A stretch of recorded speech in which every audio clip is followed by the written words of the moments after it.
we trust the courts to stand up against the election deniers, the politicization of the Department of Justice, and the violation of civil rights. And in this instance, in my view, based on this affidavit, the magistrate judge just failed to do that.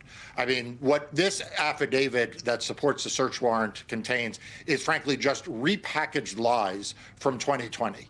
It originated, as you pointed out, from a referral from Kurt Olson, who was not only an election denier in 2020.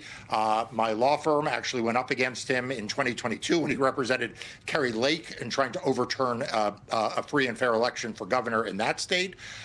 And the idea that, he packaged up, or, the FBI and the U.S. Attorney's Office packaged up these old, warmed over election conspiracies from 2020 when, there was no validity then, and courts rejected them then.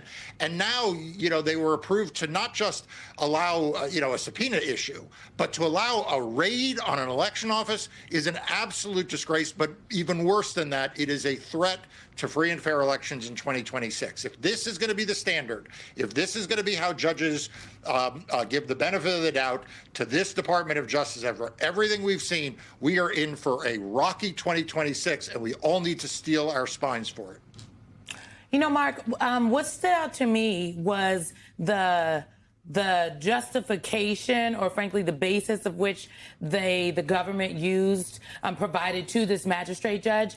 And they used Title III of the Civil Rights Act of 1960.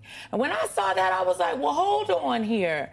And that particular section, basically, that law was enacted to essentially protect Black voters from discrimination or voter suppression. States, particularly in the South, who maybe might not comply, so they wrote this into the Civil Rights Act of 1960.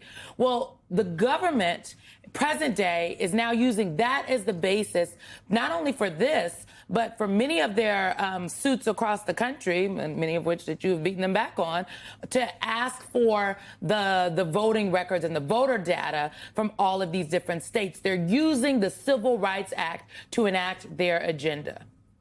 Yeah, and we just won a big victory in the state of Michigan on exactly this, where a judge appointed by Donald Trump during his first term rejected the Department of Justice's attempt to access the records in Michigan, and rejected it soundly, and said that it is that the Department of Justice is wrong. The judge actually credited the arguments made by my law firm on behalf of our clients, so I'm very proud of that work.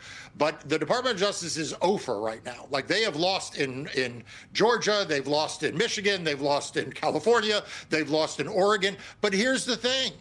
If other federal judges are going to turn around and let them recycle their lies to seize ballots, it's great we're winning these cases, and we're going to keep doing it, and we're going to keep racking up the victories.